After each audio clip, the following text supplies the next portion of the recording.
Hello students, welcome to Unacademy. Myself Avinesh Saini. और जैसा कि आप जानते हैं कि हम जेम्स ऑफ एनसीईआरटी जो बहुत अच्छे अच्छे कॉन्सेप्ट्स हैं जो यूजुअली आप मिस कर देते हैं, उनको आपके साथ डिस्कस कर रहे हैं ताकि आप जेईई एडवांस में और बाकी भी किसी एग्जाम में सभी क्वेश्चन को बहुत अच्छे से सॉल्व कर सके और आपका एक थॉट प्रोसेस डेवलप हो सके। जब आप क्वेश्चन सॉल्व करें तो आपको क्लिक्स आ सके कि कैसे इस क्वेश्चन में अप्रोच करना है। तो इसी सीरीज में आज हम डिस्कस करने जा रहे हैं आपके साथ परमिटिविटी एंड परमिएबिलिटी। स्टूडेंट्स, आपने कूलॉम्स लॉ पढ़ा होगा, मैग्नेटिक फील्ड में पढ़ा होगा, वहां पर परमिटिविटी भी आता है, परमिएबिलिटी भी आता है, उनकी वैल्यू आपको पता है। लेकिन ये एक्चुअली क्या होते हैं, इनके बारे में बहुत अच्छा नॉलेज या बहुत डीप नॉलेज जनरली नहीं होता है, जो मैं अब आपको बताने जा रहा हूं। तो देखिए, अगर हम ध्यान से बात करें दो टाइप के फोर्सेस की, एक ग्रेविटेशनल फोर्स और इलेक्ट्रोमैग्नेटिक फोर्स। ग्रेविटेशनल फोर्स आप जानते हैं किन्हीं भी दो पॉइंट मासेस के बीच में जो ग्रेविटेशनल फोर्स होगा F, उसकी वैल्यू होती है Gm1m2 बाई आर स्क्वायर, जिसको हम इनवर्स स्क्वायर लॉ भी कहते हैं।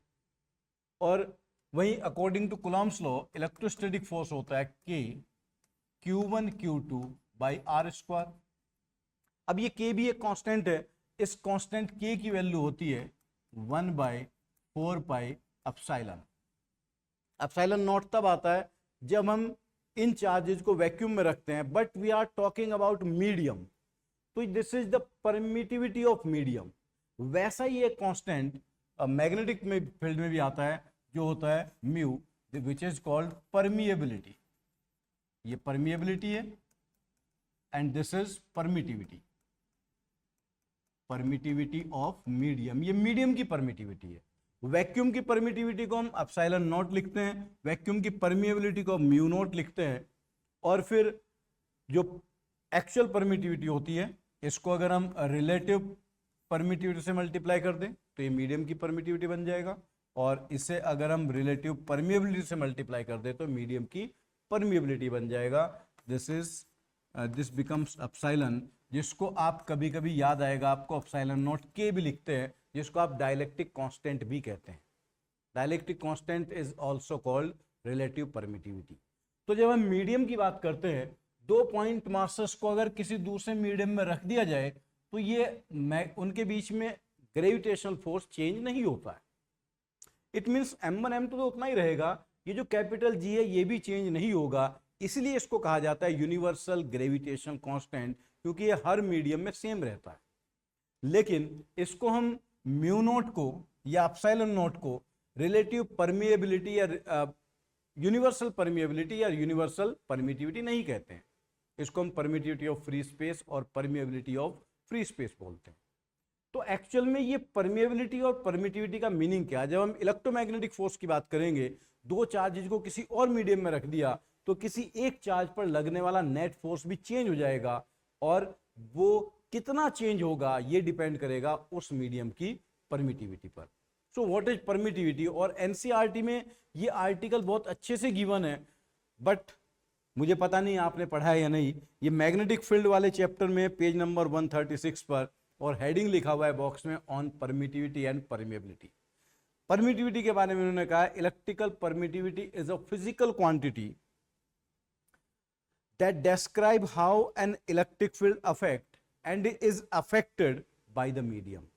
It means कि जो परमिटिविटी है वो ये बताता है कि अगर यहां कोई पॉइंट चार्ज रखा हुआ है तो ये पॉइंट चार्ज अपनी इलेक्ट्रिक फील्ड क्रिएट करेगा। ये जब अपनी इलेक्ट्रिक फील्ड क्रिएट करेगा और यहां अब इसको आप किसी दूसरे मीडियम में रख दो, तो उस मीडियम में इस R पॉइंट पर जो इलेक्ट्रिक फील्ड है वो मीडियम को अफेक्ट करेगी, मीडियम के पार्टिकल्स को, और जब वो मीडियम पार्टिकल्स अफेक्ट होंगे तो वो यहां पर नेट इलेक्ट्रिक फील्ड को भी अफेक्ट करेंगे। तो इस पॉइंट पर नेट इलेक्ट्रिक फील्ड कितना चेंज होगा, this is given by the permittivity of medium. तो लाइक यहां जो मीडियम पार्टिकल्स हैं, वो मीडियम पार्टिकल्स जब इलेक्ट्रिक फील्ड इधर प्रोड्यूस हुआ तो इन मीडियम पार्टिकल्स के अंदर जो पॉजिटिव निगेटिव चार्ज है वो आपस में सेपरेट हो जाएंगे। इस एंड पर निगेटिव चार्ज आएगा और इधर वाले एंड पर पॉजिटिव चार्ज आएगा, और ये भी अपनी एक इलेक्ट्रिक फील्ड क्रिएट करेंगे, और मॉलिक्यूल के अंदर नेट इलेक्ट्रिक फील्ड चेंज हो जाएगी। वो कितना चेंज होगी मीडियम कितना अलाउ करेगा उसको चेंज होने के लिए, that is given by permittivity of medium. मतलब उस मीडियम की परमिटिविटी ही ये बताएगी कि वो मीडियम मॉलिक्यूल्स कितना ज्यादा पोलराइज हो सकते हैं, how much they allow external electric field, how much they permit external electric field to polarise them. This is the meaning of permittivity. और परमिएबिलिटी बिल्कुल वैसा ही होता है, जब आप किसी मटेरियल को मैग्नेटिक फील्ड में रखेंगे तो वो मटेरियल भी अपने आप को मैग्नेटाइज करना अलाउ करेगा। वो कितना मैग्नेटाइज करना अलाउ करता है, that depends on permeability of medium. It means वो जो मीडियम है उसको मैग्नेटिक फील्ड कितना ज्यादा पेनिट्रेट कर सकता है, या किसी मीडियम को इलेक्ट्रिक फील्ड कितना ज्यादा पेनिट्रेट कर सकता है, it is given by permittivity and permeability of medium. Electric field कितना उसको पेनिट्रेट करेगा, ये परमिटिविटी से पता चलेगा। मैग्नेटिक फील्ड कितना पेनिट्रेट करेगा, ये परमिएबिलिटी से पता चलेगा।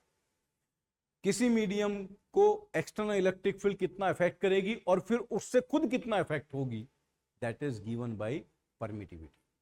तो आई होप कि ये जो 2 पॉइंट्स है जिनके बारे में हम कंफ्यूज रहते थे कि परमिटिविटी क्या होती है, वैल्यू तो पता चल गई 1/4 पाई एप्सिलॉन नॉट, वो होता है 9 × 10⁻⁹, और परमिटिविटी 8.86 10⁻⁻12 कुछ आ जाता है।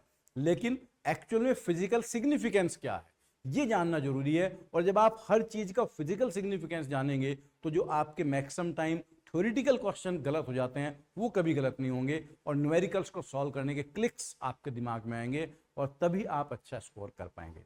सो आई होप कि ये पॉइंट आपको अच्छे समझ में आएगा, और आप इसको एनसीईआरटी में मैंने बताया किस पेज पर दिया हुआ है, किस चैप्टर में, वहां से भी पढ़िएगा। Okay, thank you very much.